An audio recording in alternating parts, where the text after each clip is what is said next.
Hello everyone, and thank you for tuning in. My name is Ann Morrow, your co-host of the show. If you've joined us for the first time, these shows focus on cycling in general and bicycle safety in particular. We air live on the third Tuesday of the month at 7 p.m. on Channel 11.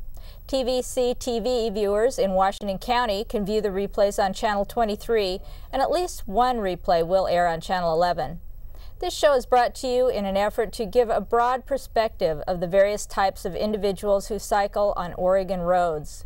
We come from all walks of life, lifestyles, and levels of interest. Some ride for pleasure and recreation, and others may ride a bicycle as a form of transportation. No matter what level or degree of cycling one may participate in, at Northwest Bicycle Safety Council, we just simply advocate that all users of the road safely share the road. Today's guest is Dick Scouten, Washington County Commissioner. Commissioner Scouten will share some information about his Cycle Oregon vacations, off-road bike paths, and various funding sources. And now here's the host of the show, Bruce Buffington. Well, thank you, Ann, for that very fine introduction. It sounds like we have a very exciting show for our viewers tonight. And Commissioner Scouten, welcome to the show. Thank you, Bruce. Do you mind if we call you Dick? Is that okay? Oh, absolutely, absolutely. Washington County Commissioner, can you tell us a little bit about what you do? Well, Bruce, the Washington County Board, we're the policy-making board for the county government, and we set and approve the budget ultimately. We're the legislative body and the political body of Washington County. We adopt all the ordinances. There's about 500,000 people in the county. 200,000 people don't live in a city, so we really serve as their mayor and city council for the unincorporated part of Washington County. And as I said, there's 5 of us. 4 of us represent districts. I represent the Beaverton and Loa area. So in addition to the other things I've mentioned, I also answer constituent concerns and questions. And then we also hire and fire 3 or 4 of the key staff positions at the county. The county manager, the city attorney, and the county council. I'm thinking of my old days when I was in the city attorney business. But the county council, you know, the lawyer for the county, as well as the general manager for clean water services. And a lot of people, I would imagine, really don't know how you come about becoming a county commissioner. You're an elected official, is that right? That's correct, right. We have 4-year terms, and so it's we're very much the political part of the county, and there's professional staff people who then actually execute and manage the things that we set policies on. And are you kind of like an oversight body as well, or oh, absolutely. Yes, right. So if a person in Washington County wanted to contact their county commissioner, they could do it by phone, or can they show up to meetings? And do you have a public forum? We have our board meetings and our hearings every Tuesday on the first, second, and third Tuesday of the month in the morning at 10 o'clock, and we also have an evening meeting on the 4th Tuesday. But I can also be reached fairly easily by phone at 503-846-8681, and then we also have an email address, which is Dick_Scouten, SCHOUTEN, @co.washington.or.us. And we're all, of course, all that information is on the webpage. Should be easy to find, and I am easy to find, and I'm happy to answer questions and try to help people through the county process. One of the other things that we do also is we actually ultimately make the decisions about putting things on the ballot. So, for example, the transportation projects, if we're going to put bicycle projects or infrastructure funding on the ballot, that's something the board does. So, among other things, I want to make sure that that kind of stuff gets on the ballot.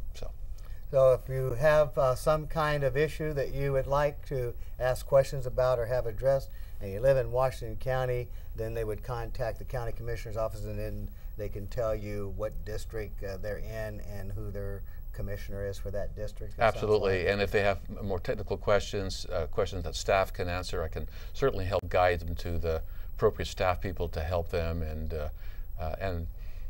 make sure they get helped.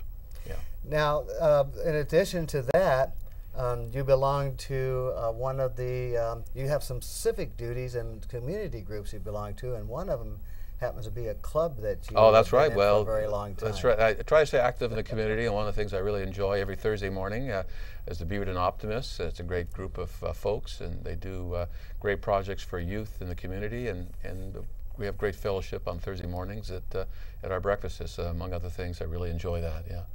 As you mentioned, youth and community, and the Optimist Club, the Optimist Club has supported the Beaverton Bicycle Safety Fair off and on for many years, and you've been a pretty big part of that. You were there from its inception, and you still continue to actually volunteer on the front line in that. Well, thank you, Bruce. Yeah, it's been fun fitting helmets on little children, and it's those safety events on a Saturday morning, and fitting up bicycles and getting kids comfortable on their new bicycles is a lot of fun. In case you're not aware, Northwest Bicycle Safety Council is a nonprofit organization.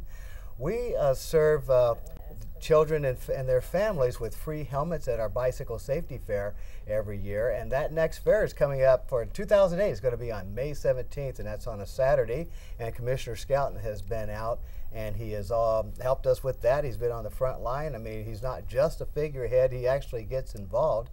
And in addition to that, you're an avid cyclist as well. Well, I've enjoyed riding a bicycle for just years, always for as far as outings and that kind of thing. But I've used it for years as a serious form of transportation, and certainly in my work, I use it quite a bit with Max to commute to work, and I like riding for fun on the weekends as well. And sort of the culmination of my year of bicycling is the last at least 7-8 years has been Cycle Oregon, and a week of bicycling through beautiful parts of the state of Oregon.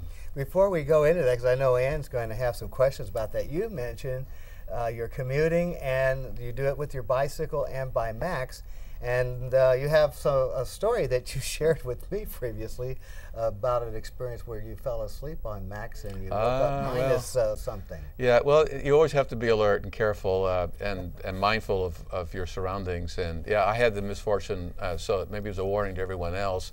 I hung my bicycle up on a bike rack, and I had a long Max ride into downtown Portland, and I left from downtown Hillsborough, and I fell asleep for a few minutes, and when I woke up, the bike was off the hook. So if you're, you need to be alert. You need to, if you're going to fall asleep for a few minutes on the bike, on the Max, and your bike is on a hook, I would recommend that you lock it up.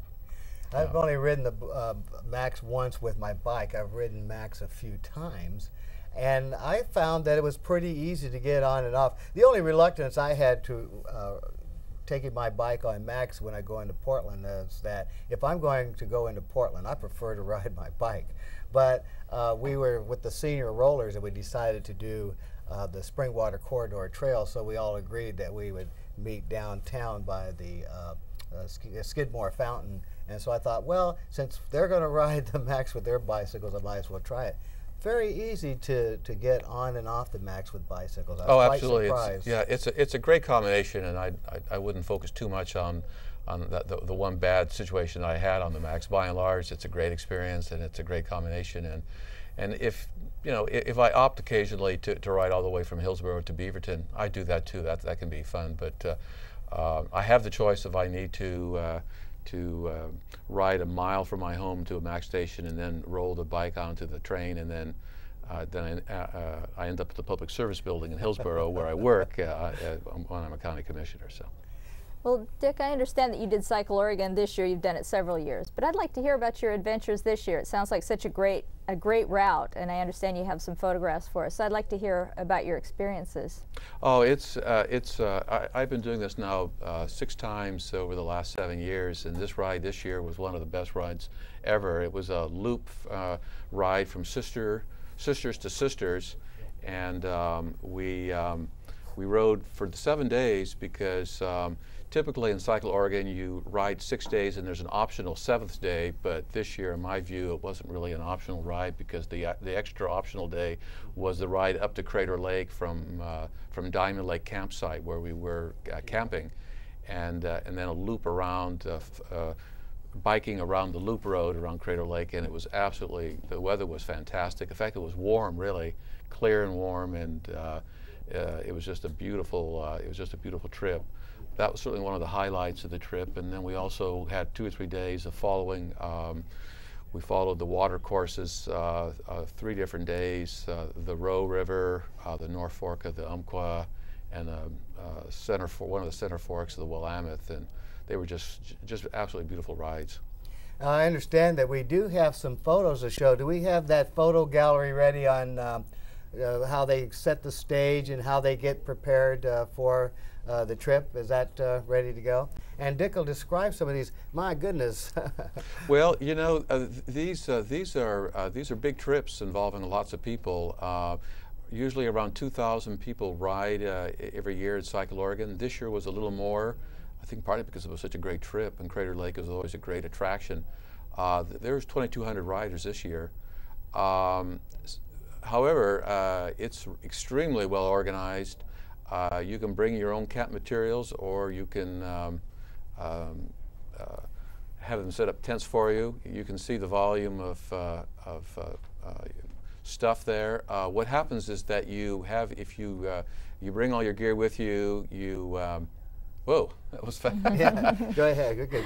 You have all your gear, and you basically pack up in the morning. They put it on a truck, and it's hauled for you to the next campsite. So you're not hauling a lot of stuff. The only thing you really need to carry with you on your bike ride for the day is your water. I can't plead total ignorance because I've done Cycle Oregon a couple of times, as you know.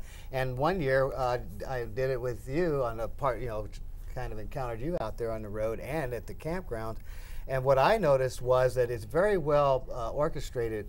And if you get in and get your bags over, or you go pick up your bags when you're coming in off of a ride and get them to your site, you may get in early and pick a spot that you think is going to be all to yourself on this big 200-acre ranch, and then by the end of the day you're surrounded and you got barely enough room to move. Did you find that to be the same experience this year?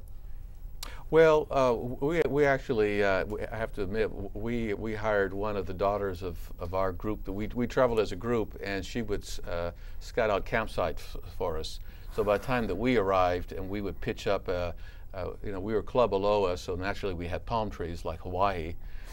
We had these mylar palm trees that she would set up, and that would let us know where our campsite was. I think you had those in '05 too. Didn't Oh yeah, you? absolutely. I remember that you guys had the party camp, and there were some people from Aloha Bicycle Club, if I'm not mistaken. Correct, right.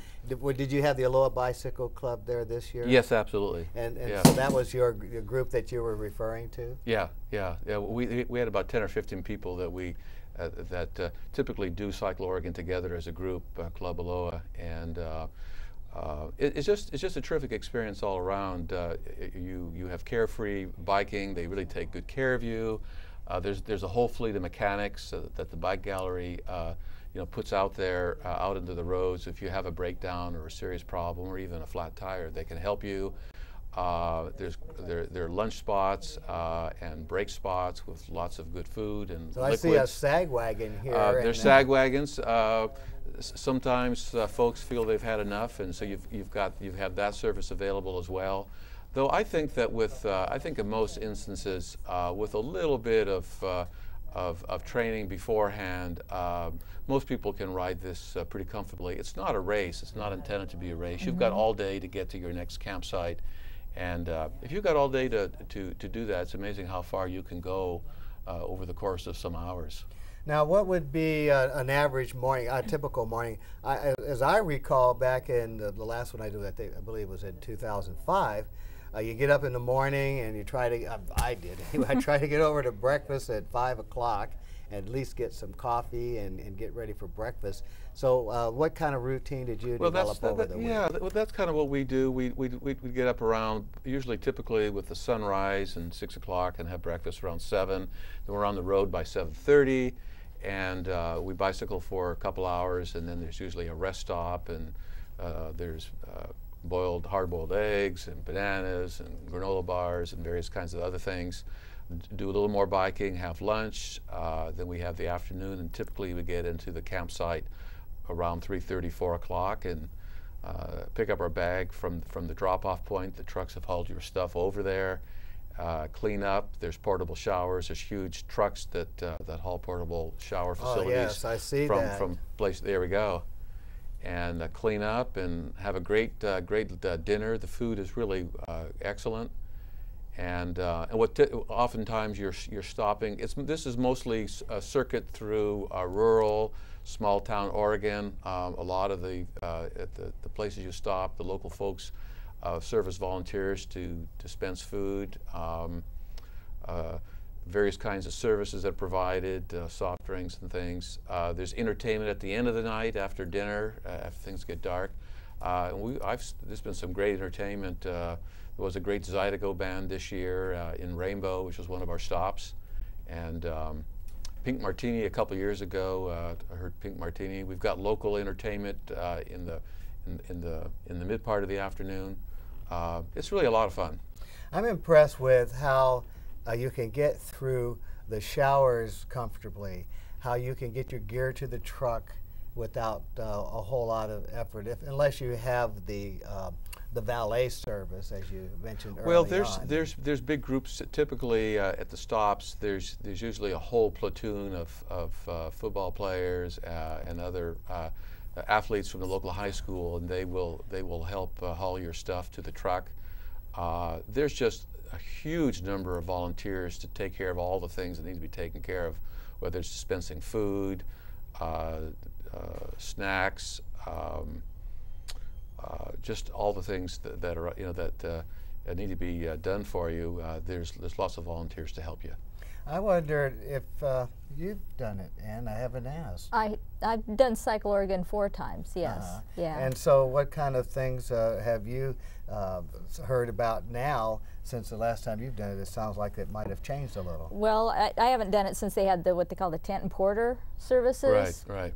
We always hauled our own gear. I still do too. Yeah. But I think a lot of people really like that. It's worth the extra money to them to not to have to deal with a tent to tear down each morning and a tent to set up. Correct. And like you say, getting there as fast as you can to find a good camp spot if you don't have somebody on your staff to cheat. Yeah. But I've always enjoyed it, and like you say, going into the little communities of Oregon and meeting the people and talking to them. I remember being in Halfway and just feeling like I want to take this sense of community and genuineness back to the big city with me, because they were so nice and so kind and sharing with us. It was a lot of fun. Plus, there's all the great scenery that you see all along the way, and this nooks and crannies of the state, beautiful spots. But I probably wouldn't have been there or gone there but for Cycle Oregon. You sure have a different view from the seat of a bicycle as compared to in your car. I mean, certainly doing it in your car rather than not doing it at all is better than nothing, but on a bicycle you really get a good look. Yeah, you really do. I mean, you can literally, I remembered when we were crossing the McKenzie Pass, going over that summit and pass a couple of years ago, you could literally smell the air change as you went from eastern Oregon into western Oregon. You kind of went from this drier sage and juniper smell to something that smelled faintly of the ocean and was damper. You could literally feel that moment when you got over the summit. That's how close you get to what you're traveling through, which is great. I can remember in '05 riding past the Strawberry Mountains and gasping at the just sheer beauty of that. It's just everywhere you look there's a beautiful picture, and the picture continually changes. Absolutely. Yeah, well, like our loop this year, our loop trip around Crater Lake on day 3, all day long we were getting different angles of the lake. When we went over the McKenzie Summit and stopped up there, you could see the whole range of the Cascades, the Sisters, and Broken Top, and some of the other mountain peaks. It's just great. It really is. It's a great, and believe me, it's a way to totally forget about the rest of your life, because you really need to just you are forced to just pay attention to what you're doing on the bike and the scenery, and it's a very cleansing experience from a mental standpoint. That's for sure. You meet a lot of people out there as well. I remember one of the goals I had is I always wanted to see French Glen, and I always wanted a picture of me standing in front of the Mercantile store and the French Glen Hotel. And what a way to get one of those, by doing Cycle Oregon. And the one year we went there, we had the optional ride into French Glen. And I'll tell you, I just had a wonderful time getting there, not only getting there, but the moments when we had our little snack there. There were some additional challenges there, and the fact that I did get my pictures, I felt that was a great reward for me. We have a caller on the line, And this is Dick. I happen to know this is Dick Carpenter. How are you, Dick? Yeah, okay. Yeah, what you're talking about sure We're sounds not like able a lot to of hear fun. Dick out here in the studio, so Yeah. Can you hear me okay? they're asking us to hang on for a moment. Oh, okay. Well, until they get Dick through with his call, Well, okay, we can continue, and they'll keep trying. One of the things that you were talking about is all of the picturesque, and you were in on your third day. Now, give us a typical day for that third day. How many miles did you go, and where did you wind up to? Well, on that particular day when we did the loop of Crater Lake, that was about 37 miles. But there was a fair amount of climbing on that day. We had to climb up from Diamond Lake up to the lake itself, and then the lake loop is a lot of ups and downs. You're either climbing or you're descending. So there's some effort involved, and there's some climbing for sure when you do Cycle Oregon. But again, I want to say that with just a modicum of training, I've seen people as young as 9, 10 years old doing the ride, and I've seen people in their 70s, and there's lots of folks in their 50s, 60s, and 70s doing it. And it doesn't matter if you get there at 2 o'clock at the campsite or you get there later. It's really, in my view, it's about the experience of getting there and enjoying it. You know, the final your final destination for the day is only just part of it, really. Well, I know they're trying again. I don't think I'll believe we have Dick on the phone. Hello? Oh, there you are. There you go. Okay, great. How are you doing? Okay, I better get to my point. And Well, that is, take your time. I went on a group ride last Sunday, and I only went 1.5 miles before I was falling way behind the rest. In the end, I made it out to Gresham, but I've always been afraid to really tackle something like this because I think it would be too much for me. I always visualize the people that go on these rides as having legs of steel or whatever, and I just don't think someone that can't even get on a group ride for longer than 2 miles would really have a chance. What do you think?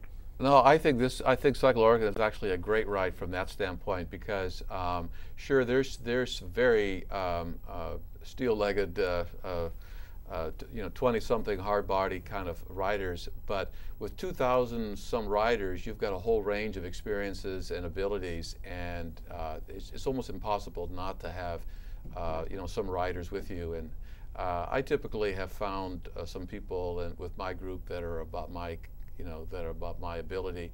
I tend to ride with them, but it's just not really possible to really fall behind and be all alone.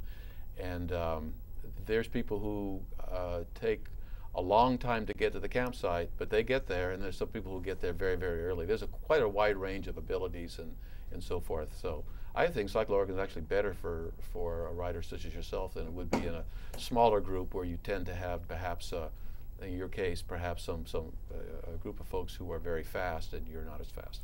I have a suggestion, Dick. Get my phone number later. Give me a call. We have a group called the Senior Rollers. They ride on Monday.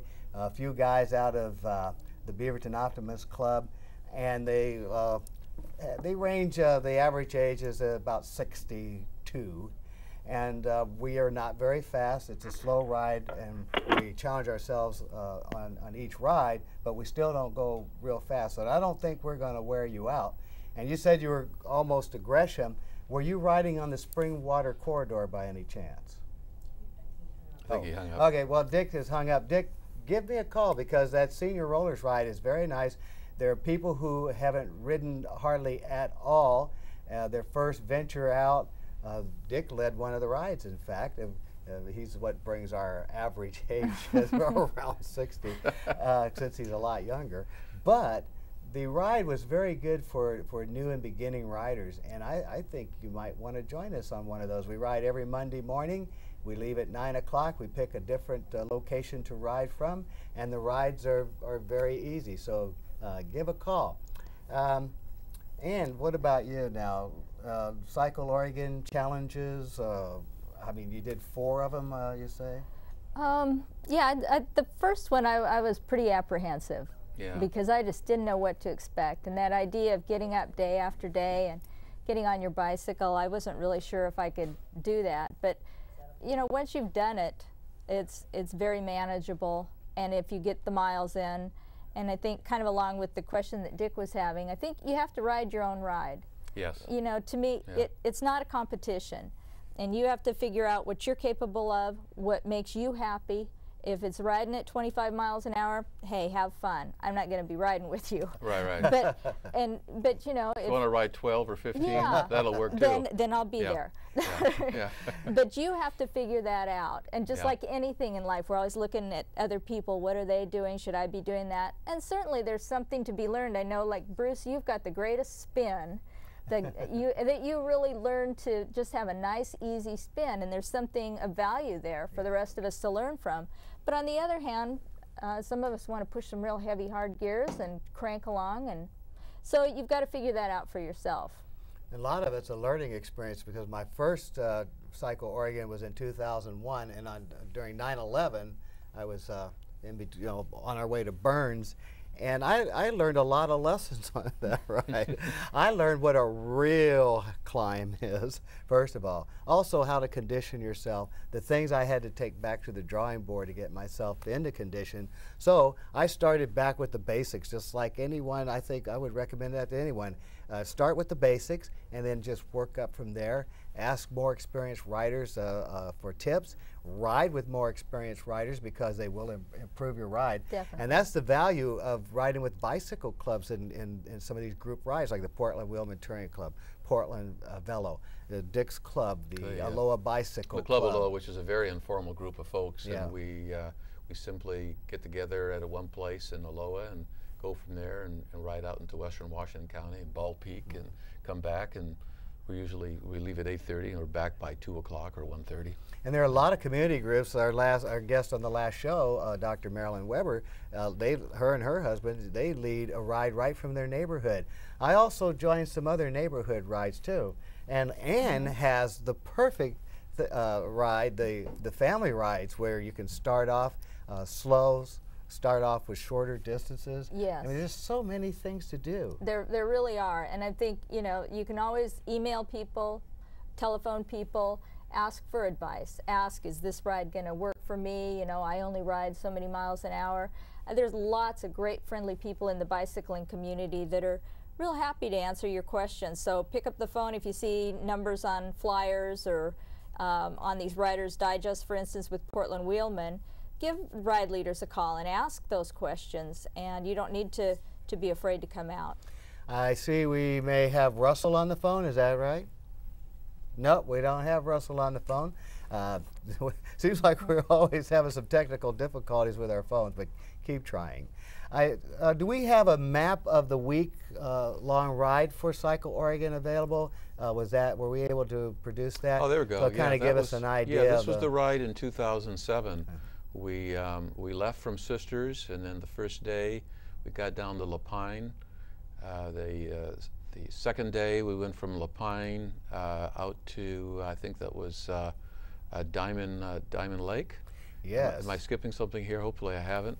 Then Diamond Lake, we went, our third day was riding up to Crater Lake and then around Crater Lake. Then our fourth day from from Diamond Lake over to, I think, Oak Ridge. And then the next following day was Dorena Lake, and then on to Oak Ridge. Our second to the last day, day 6, was Rainbow, and then our last day, day 7, was Rainbow up to back to Sisters. And I think our longest day was 91 miles, and I think our shorter rides were about 40 to 37 miles. The other rides were around 50 to 60, 70 miles a day. Though the distance is not always the factor. We had a couple of days where we had a fair amount of climbing. But again, I think you climb at your own pace, you take your time, when you get tired, you take a break. And it's amazing sometimes, even just taking a moment off the saddle and then getting back on, how much better you feel psychologically as well as physically to do that. And of course with Cycle Oregon, there are periodic rest stops and things. And it's definitely fun and relaxing. Just do it. We have Russell on the phone now. Right. Hello, Russell. Hi there. Good evening. I just wanted to kind of comment. I did the Portland Century and met a bunch of great cyclists. But anyway, I was sitting there driving on Murray, and I had a flat already. And unfortunately, I only had one CO2 cartridge, and I pumped it up, and I was probably about 8 miles from home and kept going. And unfortunately, I got another one just immediately, right afterwards. Well, I'm standing here. I had one more tube, but I didn't have another cartridge. Well, another cyclist comes up, stops, one CO2 cartridge left, and he shared it with me, and I was able to get home. And it's something about cyclists who, you know, there's nothing, they just stop, they want to help you, and I like your show a lot, and I really appreciate it. Well, we thank you for calling in. I appreciate your comments. And it kind of reminds me of something that I kind of point out in some of our clinics. I carry a CO2 cartridge, I carry 2 of them, and I carry my pump on the bike as well as a backup, because I like a quick fix, and that CO2 will do it. The other thing is too that depending on the length of my ride, the minimum amount of tubes I'll have with me are 2, because I have been out on longer rides where I've had 4 flats. So the longer the ride, the more spare tubes and cartridges I'm going to carry with me. And with bicycle clothing being so functional, I load my pockets up with everything I think I'm going to need for the day and some. But you are right, cyclists are so friendly. I often pass people to make sure, and I see that they have a flat or something, I'll ask them if they have everything they need, and if they need my assistance, I most definitely would help. Riding in a group can be good for that too. Absolutely. I was just thinking we had that same experience. We rode out on the Banks Vernonia Trail this last weekend, and part of it is still kind of muddy, and we came upon a gentleman that said his rear tire was a little flat, and did we have a pump? And we did, but it was in the mud. He pumped it up. I said, now don't get our pump muddy. Do we still have Russell on the phone? Nope. No, I think he left. Well, Russell, thank you for the call and that great reach out to the cyclists who do look out for one another, and it sounds like you're one of those as well, and we do appreciate you out there. The other thing that I wanted to ask when we were on Cycle Oregon, then we have to move on to another topic, how many places did you stay? So you're not riding all 7 days. So how many places would you camp typically? Well, the typical program at Cycle Oregon is that we basically ride about 6 days, and we break up and set up camp six different times. And then there's usually one place in the middle of the Cycle Oregon where we have an extra day, and it's usually a larger community, or a community that has some very interesting things going on, has a lot of interesting shops or some interesting sites and so forth, or particularly nice campsite, that type of thing. So we do break up and set up camp anywhere from 6 to 7 times. In the course of the, as I think as most folks who do Cycle Oregon try to pack light and have an easy to set up tent, just enough stuff for both cold and warm weather, and it works out fine.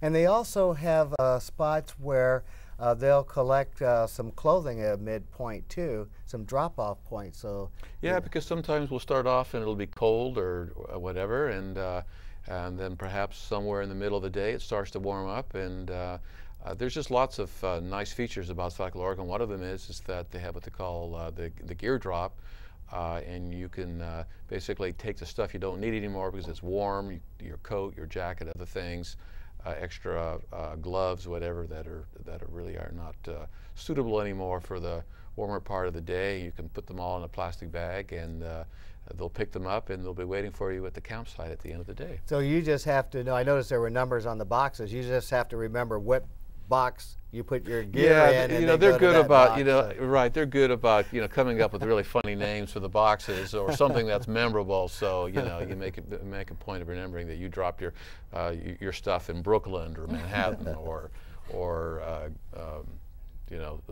giraffe or whatever funny thing they've come up with. Well, we have one more call before we go to Ann's great. Corner, and I think this is Ben. Do we have Ben on the phone? No? We do? He's Yes, there? this is Ben. Ben, Hi, how Ben. are you? Hi, Ben. Good evening, Bruce. I can't hear you. Can you hear me now? No. Can you hear me now? I understand. Now I can, yes. We can hear Ben. Now Ben can hear us. And what's your question or comment, Ben? With the colder weather coming in, I'm wondering if any of the three of you have any words of wisdom for cycling in the city in this damp, leafy weather. Well, since Dick rode his bike here tonight, maybe we'll let him comment first on how he dresses for the. And it's been rainy all day. Well, I've got a couple of layers, thin layers of different jackets and things that I wear, and a kind of a Gore-Tex set of pants and some waterproof socks. Usually take an extra pair of socks with me if I need to change just to get in my office. Some gloves. It's, you know, there's just so many great fabrics out there today that you can use to ride. I would say be careful with the leaves. They can get really wet and slimy. So I try to stay clear of lots of leaves. That's something that you don't want to be careful with. And Ann, do you have any comments to make in that regard?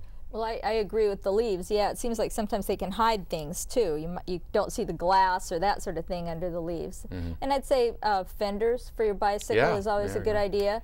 It helps you stay drier, amazingly, and it helps the person behind you as well not get that kind of black stripe from getting in your rooster tail. So, I'd say, boy, if any money you can invest in waterproof clothes is money well spent if you want to keep riding in the winter.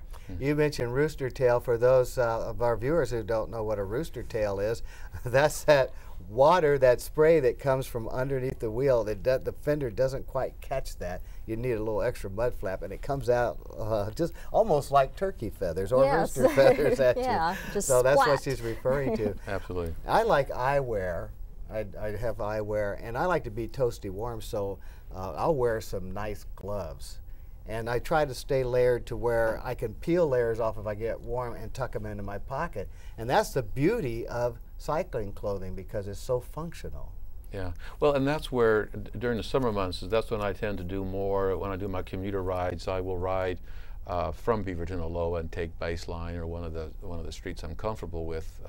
But in the winter months, I tend to find myself using the Max more, or, you know, and TriMet between Max and the bike racks on the buses do also allow you to get through some stretches without having to be constantly in that, you know, in the weather. But That's right. yeah.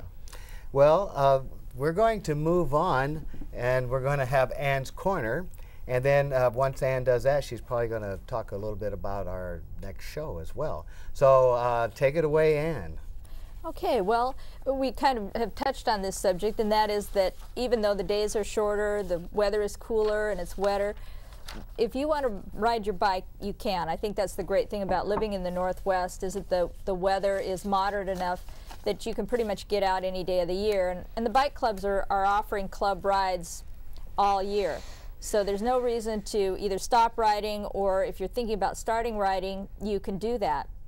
So I'd encourage you to do so. Again, there's rides every day of the year. The rides this time of year in the clubs tend to be shorter. They tend to include a coffee stop because we all want to go in and get warm. And sometimes they'll be modified if the weather turns especially bad. They'll just turn back and go back to the start place. So it's something to consider. The rides are getting shorter, but if you're looking to doing some big rides next summer, it's a good idea to keep riding your bike. Try to stay in shape. Certainly you can do cross training, do other things, spinning classes indoors, lifting weights, that sort of thing. But time on the bike is so essential. So I encourage you, if you're looking to getting into biking, don't give up just because it's winter time. And I wanted to mention too some of the past programs we've talked about, and just now, you know, go to the bike shop and get this and that. If you're considering getting into cycling and you don't want to spend several $1,000s on a bicycle, go to Community Cycling Center in Portland. It's, you know, we call it CCC, Community Cycling Center, and they refurbish bicycles. And so you can get a bike for maybe $35 to a few $100s instead of $1,000 or more. And so that's one option. Or maybe if you would like to get your child a bike, that might be one option to get a less expensive bike. Community Cycling Center also has a repair shop if your bike needs repairs. This time of year, Community Cycling Center is refurbishing bicycles for needy children. So if you have a bike at home that you're not using, maybe something your child outgrew, maybe a bike you thought you wanted and it's just not working for you, it's just been sitting there collecting dust, Community Cycling Center can use your bike. They'll clean it, they'll refurbish it, they'll give it to a child that otherwise might not have a bicycle. And I think for a lot of us, bicycling memories are very important to us. They were part of our growing up, and we want other children to have that opportunity. Organizations around Portland also make sure that the children that get these bicycles get a helmet to wear on their heads and protect their heads. It's the law, and I think all of us feel that it's the best thing to do regardless. So again, think of Community Cycling Center as an option if you're not wanting to spend quite so much money, if you're thinking of trying to just keep the costs down. So I think that's about it for my corner, for Ann's Corner. I wanted to talk to you just briefly about what to expect for our next program. We're going to have quite a broad spectrum of guests next month. We're having Greg Raisman from the Portland Office of Transportation. He deals with bicycle safety, school traffic safety, and pedestrian safety. Carlo DeLumpa, who's been a guest before, he was one of the founders of Portland Velo, one of the bicycle clubs here in the west part of the Portland metro area. And I'm sure he'll have a lot to share, and he's a very enthusiastic cyclist. And also Dan Kaufman from Crank My Chain. He, for one thing, produces video programs that you can see on the internet, for instance, filming the zoo bombers. And you can see that on YouTube, I think. If you just go to Dan Kaufman and with your browser, you can find his videos. So again, it's a broad spectrum of guests next month, and I'm sure it'll be very entertaining.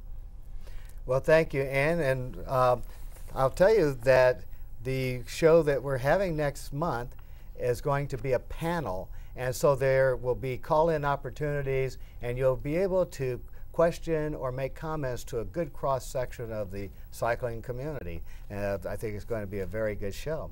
Now we've reached the segment where we're going to talk about off-road bike paths and facilities. And so Dick is going to share some of those off-road adventures for us and places that you can ride and what to expect. And I think we have a little photo gallery as well. Great. Yeah, thank you, Bruce. Well, I think certainly one of the, really at the moment, one of the few really good lengthy off-road bike facilities that we have, regional trails in Washington County, is the Fano Creek Trail.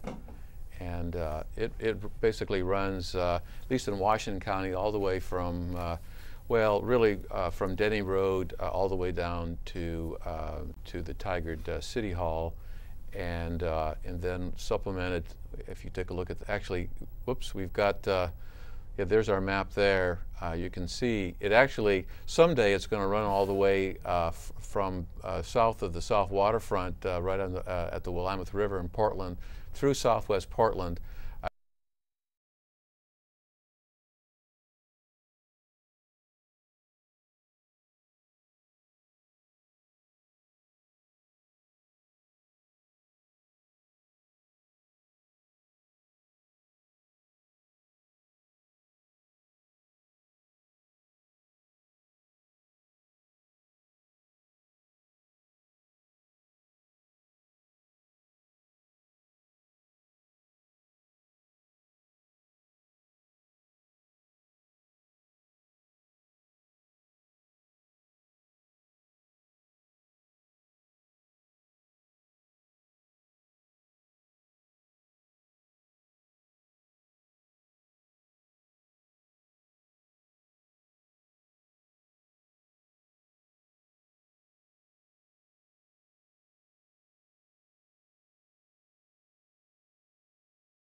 useful commuting purpose. And when you look at the Springwater corridor, there's really a lot of users that are using that. It's one more way to way to solve the transportation problem, because there is no one solution, one size, or one mode that fits all.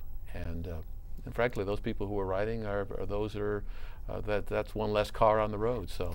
Our time is rapidly winding down, right. And we do have a couple of things to really touch on briefly. I think we have something like about 6 minutes of actual talk time left. All right.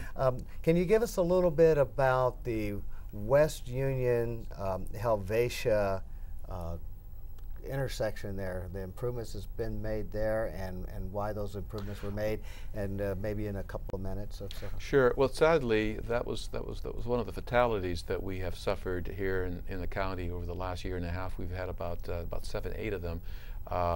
This was one of them, the intersection of West Union and Helvetia. What we had before the improvements were made is we basically had traffic going through all the way through without having to stop on West Union, and there was a stop sign only for north-south on Helvetia. Now we have it's an all-stop intersection. We have a blinking red traffic light that's solar powered. So we have there's a little feeder a road that comes off of Helvetia, and that feeds eastbound onto West Union. Has been turned into a one-way street, and the county added a little bit of additional pavement on the shoulders to make it a little wider for the turns. And we have some rumble strips. We have some rumble strips put in there. I noticed that. Yes. To let people know that we've got a four-way stop coming, and I think that hopefully those improvements, which are relatively modest in terms of expenditures, will make the intersection a lot safer than it's been. So if everyone pays attention to their surroundings there and obeys the traffic laws and the stops, then it should be fairly safe for everyone. At least you'd have fewer encounters or incidents at that. Yeah. We have a little segment here called "And We Bike." Ann will kind of give a little presentation on it. Oh, you're not going to give a presentation on that? Well, Ann will not be doing that. Thank you very much. However, we do have a clip, and I hope that clip is ready because our time is winding down. Do we have that little clip ready, the "And We Bike"? And maybe Dick can give us about a 90-second dissertation. It's a collaborative effort between the Washington County's Bicycle Transportation Coalition and the Portland-based Bicycle Transportation Alliance, and what they're working on is a series of Burma shave kind of demonstrations at key intersections to let people know that bicyclists are folks like you and myself. They could be your friends and neighbors, and please take care, and everyone should be sharing the road with respect. They've also set up and created some cutout cardboard figures, which are being prominently displayed in various lobbies, both some of the companies in Washington County, as well as some of the cities and the public service building in Washington County. Again, to send out that message that the bicyclists are vulnerable, and they're your friends and neighbors, and please take care. And you'll find them at www.andwebike.com, and you can connect to Northwest Bicycle Safety Council through that as well, and we support that program. We have just a couple of more minutes or so, and Ann, do you have any parting words? Oh boy, not right. No, I don't. I did want to ask you what you thought about the Aufderheide. That was on your route, on your Cycle Oregon route. The Aufderheide is from Oak Ridge over to Rainbow. Kind of follows. It kind of goes up and down.